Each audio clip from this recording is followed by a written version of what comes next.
Halo kawan-kawan, Bapak Ibu semua, kali ini tayangannya tentang Daily Report TPP PLD tahun 2022 tentang contoh judul kegiatan serta contoh isian deskripsi. Saya membuat tayangan ini berkaitan dengan ada teman yang kebetulan baru jadi pendamping lokal desa dan berada di kepulauan, saya sebut saja Karimun Jawa. Dan ini saya buat sebagai materi bantuan untuk teman-teman tersebut supaya dapat referensi, memudahkan mereka untuk melakukan pengisian DRP. Dan saya simpan di channel YouTube karena di sana itu di beberapa lokasi itu sinyalnya susah. Saya berharap nanti di tempat yang mudah sinyal kawan-kawan tersebut bisa membuka, misalnya waktu di kecamatan atau di desa, karena memang jarak yang terpisah dengan laut. Jadi menu DRP itu pada DRP teman-teman PLD itu menunya ada 8. Yang pertama pendampingan itu submenunya ada 1 pendataan, kemudian yang kedua kegiatan perencanaan desa. Pendataan sendiri itu ada submenunya lagi sistem informasi desa dan regulasi yang diterbitkan desa. Kemudian submenu dari pendampingan yang berikutnya yaitu kegiatan perencanaan desa. Di dalamnya masih ada submenu lagi berisi tentang revisi dan penyusunan RPJMDes, kemudian penyusunan RKPDes, kemudian penyusunan APBDes. Ini submenu dari kegiatan perencanaan desa. Masih di pendampingan, submenu yang berikutnya yaitu pelaksanaan pembangunan desa. Di dalamnya masih ada rincian submenu lagi, persiapan pelaksanaan kegiatan pelaksanaan pembangunan desa maksudnya, dan submenu pelaksanaan kegiatan pembangunan. Kemudian submenu berikutnya dari pendampingan yaitu pengawasan masyarakat. Di dalamnya masih ada submenu lagi yaitu pemantauan masyarakat, penyampaian aspirasi ke BPD, Musdes pertanggungjawaban. Masih di menu pendampingan, di bawahnya pengawasan masyarakat ada submenu pelaporan desa. Ini langsung hanya ada 1 submenu lagi di dalam pelaporan desa, yaitu pelaporan pertanggungjawaban desa, misalnya untuk SPJ atau LKPD atau LPPD.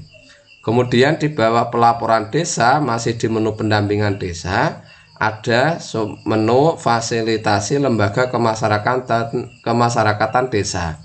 Ini submenunya yang ada di dalamnya sangat banyak sekali, karena teman-teman PLD ini yang berkaitan langsung dengan masyarakat di level terbawah.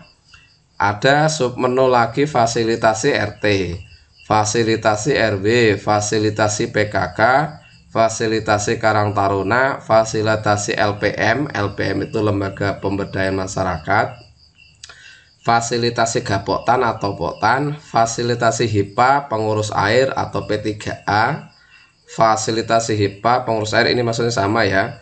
Kemudian fasilitasi KIM PPID, fasilitasi Pokmas. Ini submenu yang ada dalam submenu fasilitasi lembaga kemasyarakatan desa yang ada paling banyak. Kemudian di bawah fasilitasi lembaga kemasyarakatan desa, di menu pendampingan desa masih ada lagi fasilitasi badan desa. Fasilitasi badan desa di dalamnya ada 2 rumusan kegiatan, fasilitas BPD, fasilitasi ini maksudnya ya, fasilitasi BPD dan fasilitasi BKAD ini. Kemudian berikutnya selain maksudnya di bawah menu pendampingan yaitu menu inisiatif. Menu inisiatif, inovasi dan teknologi tepat guna itu ada submenunya 3. Pertama pemberdayaan, yang di dalamnya ada 4 submenu lagi yaitu pembentukan KPMD, pengembangan kapasitas KPMD, kader pemberdayaan masyarakat desa, kemudian kelompok masyarakat. Di bawah pemberdayaan masih di menu inisiatif inovasi ada fasilitasi. Fasilitasi di dalamnya ada 2 submenu lagi, kerjasama desa dan inovasi desa. Di bawah fasilitasi pada menu inisiatif dan inovasi dan teknologi tepat guna masih ada advokasi. Advokasi itu di dalamnya ada Perdes RPJMdes, Perdes RKPdes, Perdes APBdes, Perdes kerjasama desa, Perdes kewenangan desa, Perdes bidang khusus sesuai lokalitas. Contoh Perdes perlindungan adat, budaya, mata air, dan advokasi masyarakat. Ini menu inisiatif, inovasi, dan teknologi tepat guna. Ada 3. Kemudian yang berikutnya, menu penugasan lain atau insidental. Submenunya ada 4. Desa aman COVID, itu ada menu di dalamnya BLTDD dan relawan desa tanggap COVID. Kemudian penugasan lain, tidak ada rincian menu lagi, langsung pada isian judul kegiatan dan deskripsi. Kemudian PKTD sama, tidak ada judul subjudul lagi, langsung kegiatan dan deskripsi. Kemudian penugasan di luar wilayah kerja. Ini untuk isian menu insidental dan penugasan lain. Yang berikutnya media sosial, tidak ada submenu tapi langsung pada pokok, judul kegiatan, dan isian deskripsi. Kemudian di bawah media sosial ada peningkatan kapasitas mandiri.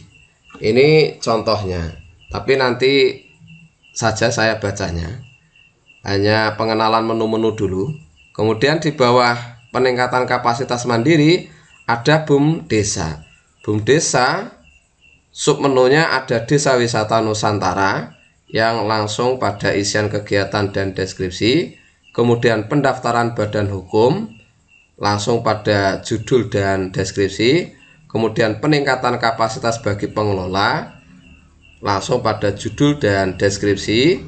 Kemudian pendampingan, pelaporan, dan administrasi, maksudnya BUMDes ini ya, langsung isian judul dan kegiatan deskripsi. Kemudian pendampingan unit usaha langsung pada kegiatan dan deskripsi. Kemudian di bawah menu BUM Desa ada pendampingan stunting. Pendampingan stunting submenunya yang pertama fasilitasi dan konsolidasi posyandu. Kemudian pelaporan stunting. Kemudian fasilitasi dan konsolidasi puskesmas. Yang keempat fasilitasi dan konsolidasi pokjanal posyandu. Yang kelima, peningkatan kapasitas kader pembangunan manusia. Yang keenam, edukasi perilaku hidup bersih dan sehat. Yang ketujuh, fasilitasi rembuk stunting. Yang kedelapan, fasilitasi rumah desa sehat. Ini tidak ada sub menu lagi. Di bawah pendampingan stunting, menunya langsung fasilitasi sampai ke bawah. Kemudian di bawah pendampingan stunting, berita harian desa. Tidak ada submenu lagi, tapi langsung melakukan isian pada judul kegiatan, deskripsi, dan waktu. Kita kembali ke yang pertama, yaitu menu utama aktivitas pendampingan. Kita mulai dari yang pertama. Saya akan berusaha menyajikan contoh semuanya. Dan jangan lupa kawan-kawan yang belum subscribe, silahkan subscribe. Barangkali nanti tayangan berikutnya bermanfaat, otomatis dapat pemberitahuan kalau sudah subscribe. Pendampingan. Yang pertama menunya pendataan, submenunya SID. Contohnya apa kegiatan SID yang dapat kita lakukan? Tentu kita harus bereferensi pada Kepmendesa nomor 40 dan Permendesa tentang pedoman pembangunan pemberdayaan masyarakat. Di sana juga kita disebutkan tugas-tugas kita, dan di RP itu berulang kali disampaikan oleh Pak Menteri sebagai instrumen memantau kinerja teman-teman. Juga disampaikan oleh Pak Kapusdatin sebagai alat pelaporan utama untuk melihat kegiatan update yang dilakukan teman-teman di lapangan. Jadi ini punya peran yang sangat penting, sehingga dalam pengisian DRP ini kita juga harus bisa menyajikan judul kegiatan dan narasi deskripsi yang mencerminkan aktivitas kita yang tidak bertolak belakang dengan tugas utama kita. Contohnya sekarang menu pendampingan, submenu pendataan, submenu SID. Contohnya judul kegiatan, misalnya fasilitasi perbaikan data pada dashboard SDGs. Masalah waktu silahkan disesuaikan dengan fakta yang ada di lapangan, baik mulainya maupun waktu selesainya. Kemudian deskripsi, mendampingi kasih pemerintahan atau Pokja melakukan perbaikan isian kuesioner hasil pendataan manual pada dashboard SDGs desa. Kemendesa meliputi A. Isian kuesioner desa, isian kuesioner RT, isian kuesioner keluarga, isian kuesioner individu. Jadi deskripsi kita sajikan betul-betul menceritakan tentang aktivitas yang sedang kita lakukan di lapangan, sehingga pimpinan kita tahu apa yang sebenarnya kita lakukan dan output yang sedang kita kerjakan. Contoh lainnya yaitu fasilitasi pendampingan pemutakhiran data SDGs. Kalau tadi fasilitasi perbaikan data, jadi pendataan 2021 dapat kita telaah, kita mendampingi kasih pemerintahan atau perangkat yang membidangi atau Pokja untuk melakukan perbaikan. Kemudian contoh berikutnya yaitu fasilitasi pendampingan pemutakhiran data SDGs. Contohnya deskripsinya mendampingi kasih pemerintahan atau Pokja melakukan entry data hasil pendataan manual Pokja SDGs desa pada dashboard SDGs desa. Kemendesa meliputi pemutakhiran isian kuesioner desa, pemutakhiran isian kuesioner RT, pemutakhiran isian kuesioner keluarga, pemutakhiran isian kuesioner individu. Mengapa kita harus menulis deskripsi seoptimal mungkin yang bersifat menjelaskan? Karena memang DRP itu fungsinya untuk melaporkan aktivitas kita secara up to date. Jadi sebagai bentuk laporan kita kepada pimpinan, kepada yang memberikan pekerjaan kita. Atau contoh berikutnya, fasilitasi pendampingan penyusunan profil desa, termasuk SID. Mendampingi kasih pemerintahan atau petugas penyusun profil desa, maksudnya melakukan penyusunan profil desa meliputi isian keadaan desa. Jadi kita menjelaskan apa saja sih yang kita dampingi isinya, isian keadaan desa, isian anggaran keuangan desa, data dan informasi kesehatan desa, data dan informasi jumlah penduduk, serta tingkat pendidikan. Ini contoh narasi. Kemudian yang berikutnya yaitu pada menu pendampingan, pendataan, regulasi yang diterbitkan desa. Contoh judul kegiatan dan aktivitas kita serta deskripsi seperti apa. Contohnya begini. Kegiatan dapat kita tulis mendata regulasi yang diterbitkan desa. Deskripsinya, narasi yang dapat kita tulis misalnya melakukan pendataan regulasi-regulasi yang diterbitkan desa. Di antaranya 1. Perdes APB desa dan Perkades penjabaran APB desa. 2. Mencatat jumlah penggunaan DD untuk BLT DD, COVID, ketahanan pangan, dan penggunaan untuk lainnya.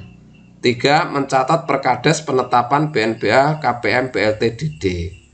4. Melakukan pengisian hasil pencatatan pada web.